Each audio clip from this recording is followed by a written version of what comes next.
I remember the smell of bleach more than anything else. It is a scent that strips the world of its humanity, leaving only the cold, stinging, artificial cleanliness of a hospital wing or a morgue. It's funny, the things your brain clings to when it's trying to process the fact that you're about to die. It wasn't the metallic tang of blood or the scent of old, damp earth that filled my senses. It was lemon-scented bleach. It was the smell of a man who cared about order. A man who viewed life as a series of unsightly stains, and himself as the only one capable of scrubbing them away, until the surface beneath was raw and white. His name was Arthur. At least, that's what he told me when he pulled over on that rain-slick stretch of Highway 41.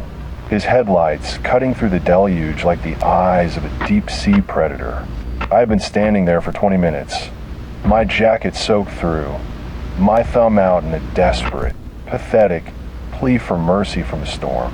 He looked like everyone's favorite uncle. Soft, beige, cashmere sweaters, silver hair perfectly parted, and eyes that crinkled to the corners when he smiled. He was precise. Every movement was calculated. Every word was measured. I should have seen it then. The way he didn't just offer me a ride.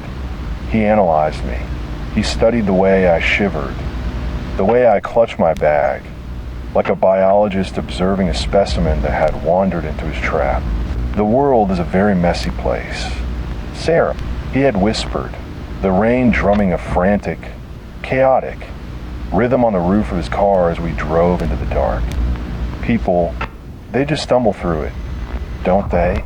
Spilling themselves everywhere, leaving traces, creating clutter. I woke up in the basement 3 hours later. My head felt like it had been split open with a dull stone, a rhythmic, pulsing throb that synchronized with the hum of the fluorescent lights above. My wrists were bound with heavy, industrial zip ties. They didn't just hold me. They bit into my skin deep cold and final. Every time I moved, the plastic edges sawed at my nerves, a reminder that my freedom had been traded for. Architecture. The basement was a cathedral of obsession. The walls were lined with metal shelves, and on those shelves were hundreds of Polaroid photos. They weren't landscapes. They weren't family portraits. They were arrangements, bodies, or parts of them, laid out with the surgical precision of a museum exhibit. Some were missing limbs. Some were decorated with lace or velvet, but all of them were clean. There was no splatter, no chaos, just the silent light, evidence of a man who hated the mess of living. Then, I heard the footsteps. They weren't heavy. They didn't stomp. They were light, rhythmic, almost a dance. Step, pause. He was taking his time. He wanted me to hear him coming. He wanted the anticipation to marinate my fear, to break down my resistance before he even touched me. He wanted the purity of my terror. The door at the top of the stairs opened. The light from the hallway spilled down like a golden, mocking curtain. And there he was, Arthur. He wasn't wearing his cashmere sweater anymore. He was wearing a translucent, plastic apron that shimmered under the naked bulbs. In his hands, he carried a bucket of hot, steaming water. The vapor rose in thick, white curls, smelling of that same suffocating bleach. "You're awake," he said, his voice as smooth as polished marble. "Good. Consciousness is an essential part of the clarity. Without it, you're just meat, and I don't work with meat. Sarah, I work with legacies." He walked toward me, his boots clicking with a terrifying, metronomic regularity on the concrete floor. He set the bucket down and reached into his pocket, pulling out a small, silver scalpel. He didn't look at me with malice. He didn't look at me with hate. He looked at me with adoration, the way a sculptor looks at a fresh block of stone, seeing only the things he needs to cut away. "You have very fine bone structure," he whispered, leaning in so close I could smell the peppermint on his breath, masking the rot beneath. It's a shame to hide it under all that noise, all that messy human emotion. You're leaking fear. Sarah, it's unsightly. He reached out and traced the line of my jaw with the tip of the blade. It was cold, so cold it felt like a line of liquid nitrogen being drawn across my skin. I tried to pull away, but the chair was bolted to the floor. I was a fixed point in his universe. Don't touch me, I shrieked, my voice raw, jagged, breaking the sterile silence of the room. Arthur flinched, not out of fear, but out of disappointment. He sighed, a long, weary sound that made my skin crawl. Noise. Sarah, always so much. Noise. We need to quiet you down. We need to find the silence inside that pretty frame of yours. He stood up and walked to a table covered in a white linen cloth. He pulled it away, revealing a row of surgical instruments, all laid out in perfect alphabetical order. Clamps, saws, needles, and bottles of clear, bubbling liquids. I don't enjoy the pain, he said, picking up a heavy steel mallet. But the body is stubborn. It clings to its imperfections. It refuses to be symmetrical. Sometimes we have to break the frame to save the masterpiece. He turned back to me, and for the first time, I saw the shadow in his eyes. It wasn't emptiness. It was a storm of absolute conviction. He believed he was helping me. He believed he was a savior. And that was the most terrifying thing of all. Let's start with the ankles. He whispered, his eyes locking onto mine with a predatory, fixed stare. They're so clumsy, so prone to running away. We don't need those, do we? He knelt down, the mallet heavy in his hand, and I realized with a heart-stopping certainty that Arthur was a man who never left a job unfinished. Arthur didn't strike me right away. He just knelt there. He was staring at my left ankle with a look of intense, academic concentration. It wasn't the look of a sadist. It was the look of a tailor spotting a loose thread on an expensive suit. He reached into his plastic apron and pulled out a small, silver measuring tape. He stretched it across my skin, his touch so light it was almost gentle. 21 centimeters. He whispered, his breath hitching. The right is 21.4.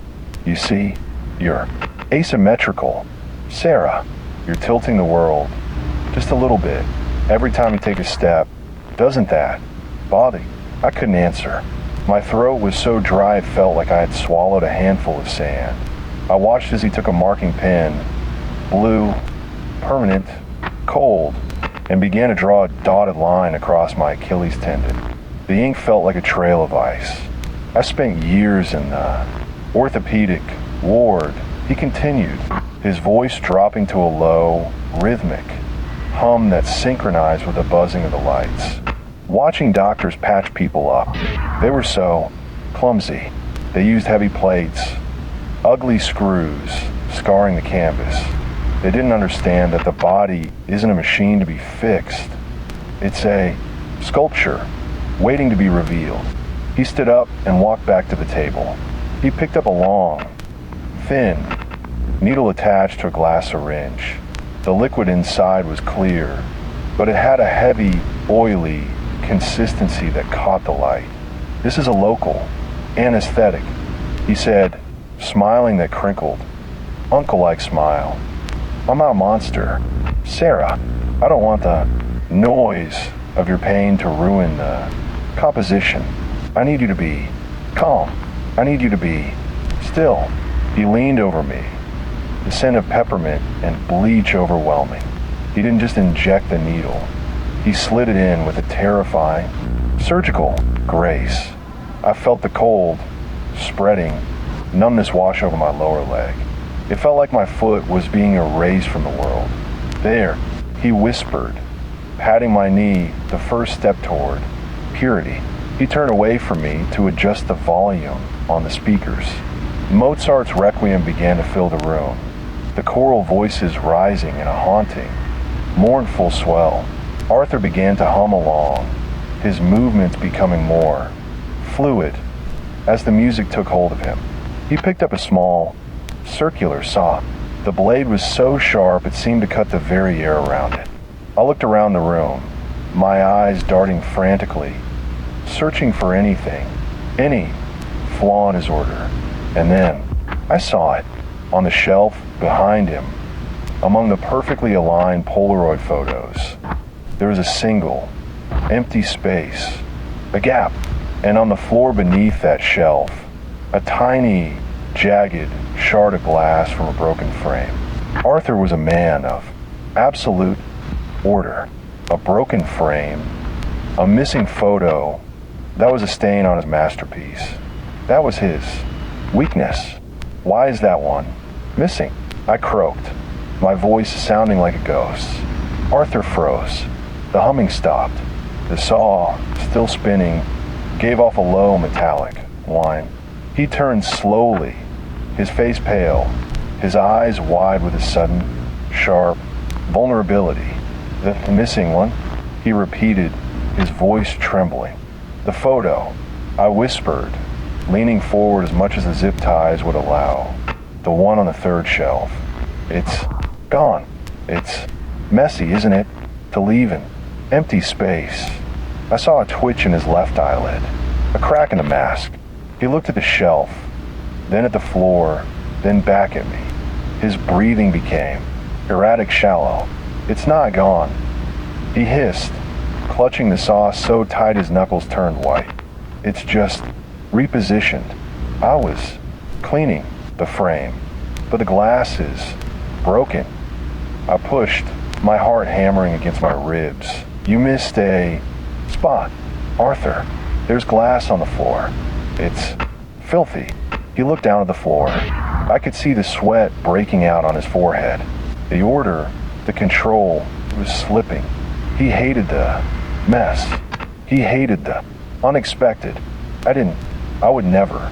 He stammered, dropping the saw onto the table with a loud clatter that made him flinch. He lunged for a dustpan and a brush near the door. His movements now, hectic, uncoordinated. He knelt on the floor, frantically sweeping at the invisible shards. His back turned to me. I'll fix it, he muttered, his voice a feverish, frantic whisper. I'll make it clean again. No mess. No noise. This was it. My only chance. I looked at my wrists. The zip ties were tight, but I noticed that my right hand was smaller than the left. If I could just bend the thumb, if I could ignore the sound of skin tearing. I gripped the arms of the chair and pulled hard. The plastic bit into my flesh, a hot, searing line of fire. I didn't scream. I couldn't afford the noise. I felt the bone in my thumb pop, a dull, sickening thud that echoed in my ears. Arthur was still on his knees, his back to me, obsessively scrubbing at a microscopic stain on the concrete, almost clean. He whispered, his voice lost in the swell of the music. Almost perfect. My right hand slipped through the loop. It was covered in blood, slippery and mangled, but it was free. I reached for the table. My fingers brushed the cold steel of the mallet. I gripped the handle, the weight of it giving me a surge of pure adrenaline. Arthur stood up, turning around with the dustpan in his hand. He looked at me, and then his eyes traveled down to my empty wrist. The mask didn't just crack, it shattered. His face became a mask of animal rage. You broke the alignment, he shrieked, his voice reaching a terrifying, high-pitched peak. You're ruined.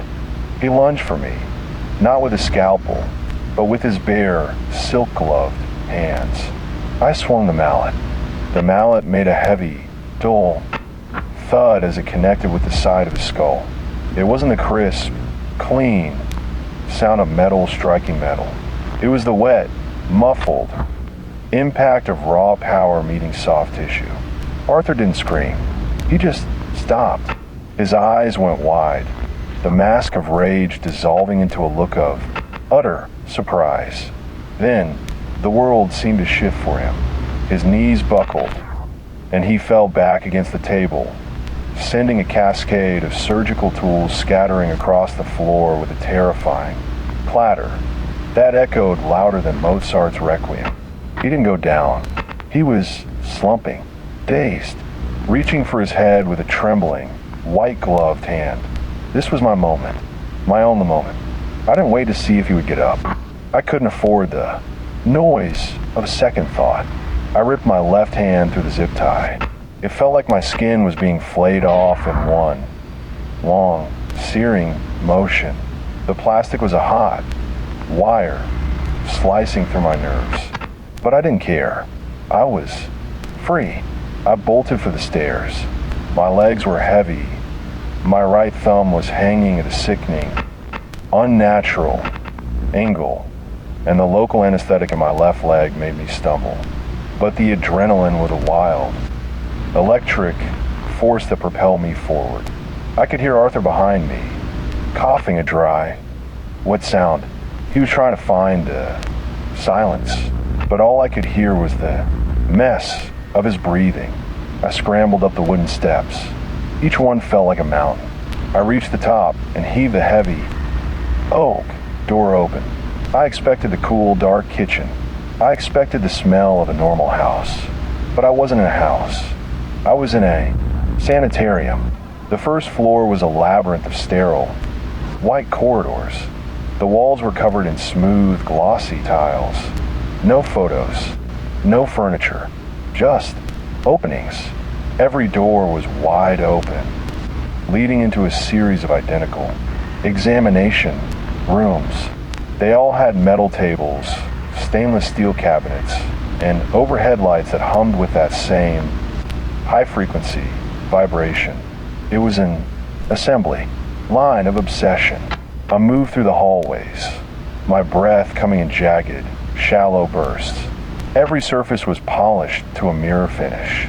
I could see my own reflection in the tiles, distorted, bloody, a terrifying mess in this world of order.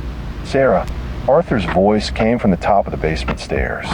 It was low, raspy, but it carried with a chilling, precise clarity. You've broken the sequence. You're tracking blood on the floor. It's unsightly. I didn't answer. I couldn't. I needed all my energy just to keep moving. I found a utility closet and ducked inside, pressing my back against the wall. The space smelled of lavender and more bleach. It was a sensory assault. I listened. The silence of the house was profound, but it wasn't empty. It was filled with the sounds of a house, digesting a problem. I heard the clicks of vents opening, the low thud of a central heating unit, and then the sound of the cleaning unit. Hiss, click, hiss, click. It was a rhythmic, mechanical sound, like a monstrous, automatic floor scrubber moving down the hall. I peeked through the slat in the door. I saw it. It wasn't a machine. It was Arthur. He had a mop in one hand and a bucket of water in the other.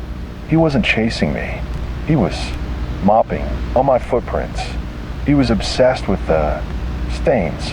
The mess was more important to him than the capture. This was a new kind of terror.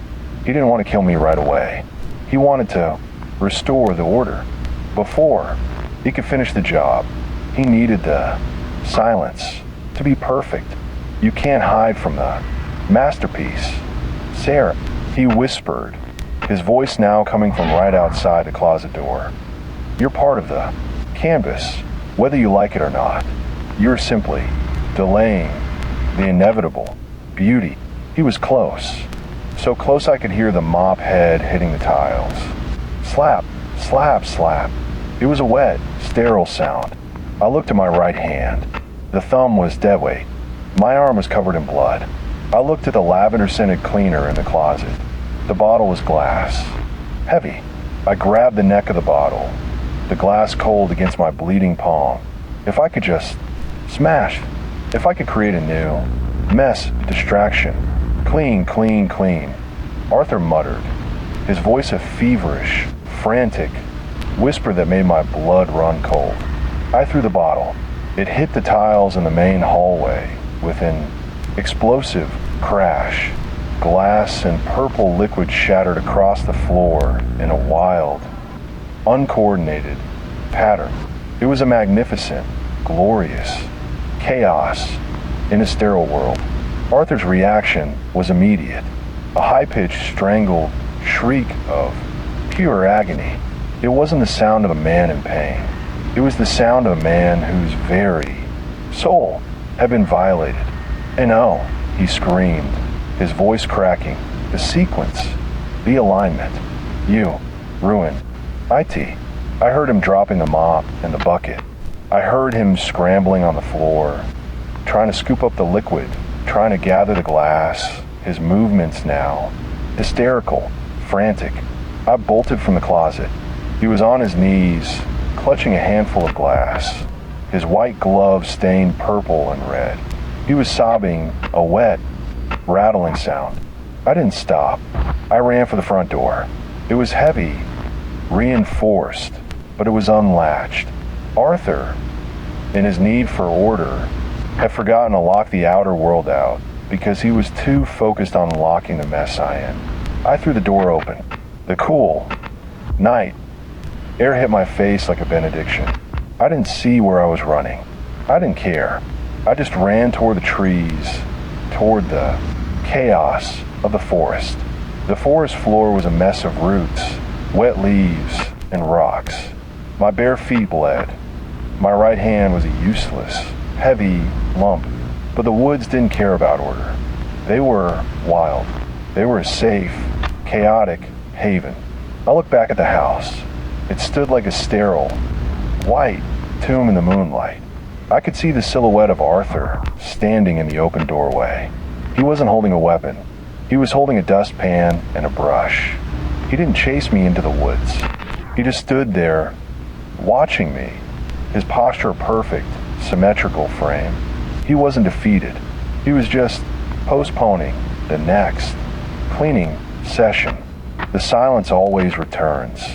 Sarah, his voice carried on the wind, a low, precise promise of a debt yet to be settled. I turned and ran deeper into the dark, embracing the glorious, terrifying mess of being alive, because I knew, as long as I could create a chaos, Arthur could never truly pure the world. The forest wasn't quiet. It was a symphony of disorder.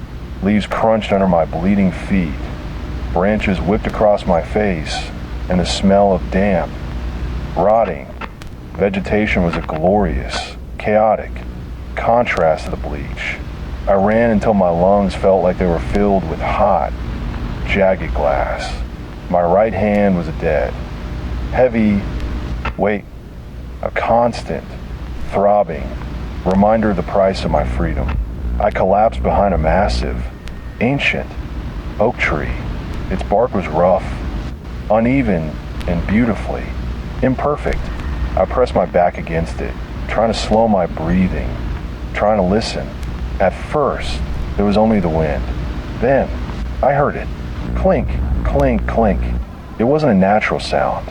It was metal hitting stone. It was rhythmic. I peered around the trunk, far back, near the edge of the sterile, white lawn. I saw a flash of light, a flashlight, but it wasn't swaying. It was moving in a perfect, horizontal line. Arthur was walking into the woods. He wasn't running. He wasn't frantic anymore. He had changed his clothes. He was wearing a dark, tailored hunting jacket, and in his hand, he carried a long silver cane. No, it wasn't a cane. It was a probe. The forest is unsightly. Sarah, his voice carried through the trees, low, calm, and terrifyingly precise. It's full of entanglements. It's a rejection of the geometry of a mind. But don't worry, I'm here to clear the path. He stopped. He reached down and plucked a stray leaf from his sleeve. He folded it and placed it in a small plastic bag. He wasn't hunting me. He was weeding the forest. "You're a burr, Sarah," he whispered, his voice closer now, a small, irritating protrusion on the surface of my world. "You think the chaos will protect you? Chaos is just unfinished order." I realized then that he wouldn't stop until he extracted me. I looked at my surroundings. The ground was covered in heavy gray stones and thick, tangled vines. I reached out with my left hand and grabbed a handful of mud. It was cold, wet, and filthy. I smeared it across my face, across my white, blood-stained shirt. I was becoming part of the mess. Clink, clink, clink. He was closer. I could see the beam of his light cutting through the mist in perfect, sharp angles. He didn't look at the trees. He looked at the ground. He was looking for the disruption I had caused in the leaves. A broken twig. "Sarah," he said, almost sadly, a footprint in the soft brown mud. "You're leaving a trail of noise. It's so easy to follow the imperfections." I needed to lead him into the deep rot. I crawled away, staying low, moving toward the edge of a stagnant, black swamp I could smell nearby. The air there was thick with the scent of sulfur and decay. It was a place where order went to die. I found a fallen log. It was soft and crumbling. I shoved my right, mangled hand into the rot, using the pain to keep me sharp. I waited. Arthur stepped into the clearing. He stopped at the edge of the swamp. He looked at the black, oily water with a look of utter loathing. "This," he hissed, his voice trembling with purest rage. "This is slop. This is the failure of the universe. It's anarchy." He stepped forward, his polished boots sinking into the filth. He flinched, but he didn't stop. He was so focused on fixing me that he was willing to endure the pollution of the swamp. "Where are you?" "Sarah," he whispered, swinging his probe in a wide arc. "Where is the knot in the thread?" I didn't move. I was a shadow among shadows. He stepped onto the rotting log. I felt the vibration through the wood. He was standing right above me. "I can hear your heart, Sarah," he said, leaning down. "It's a messy beat. It's arrhythmic. Let me steady it for you." I lunged. I didn't use a weapon. I used the swamp. I grabbed his ankle with my left hand, and I pulled. Arthur wasn't prepared for the unbalanced force. He shrieked, a high, thin sound of pure violation as his polished boots slipped on the slime. He tumbled forward, his face hitting the black, stinking water. "And oh," he gurgled, the mud filling his mouth. "Alignment, the purity." He scrambled to get up, but the mud was unyielding. It didn't care about his precision. It sucked at his clothes. It blinded his eyes. It turned his symmetry into a blob. I stood over him, my right hand hanging, my face covered in filth. I looked at him, and for the first time, I wasn't afraid. He was just a stain. "It's messy, isn't it, Arthur?" I whispered, my voice cold and steady. He looked up at me, his silver hair matted with ROD, his dark jacket covered in sulfur. He looked like the very thing he hated. He looked human, clean. He whimpered, his eyes darting frantically. "Please, Sarah, make it. Stop the noise." I didn't help him. I turned and walked away. I walked until I saw the lights of a road, rail flickering, unstable lights.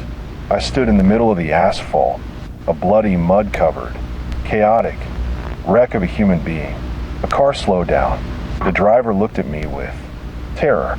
"Please," I said, My voice a beautiful, cracked. Mess, call the police. Tell them there's a spot on the mountain that needs to be cleared.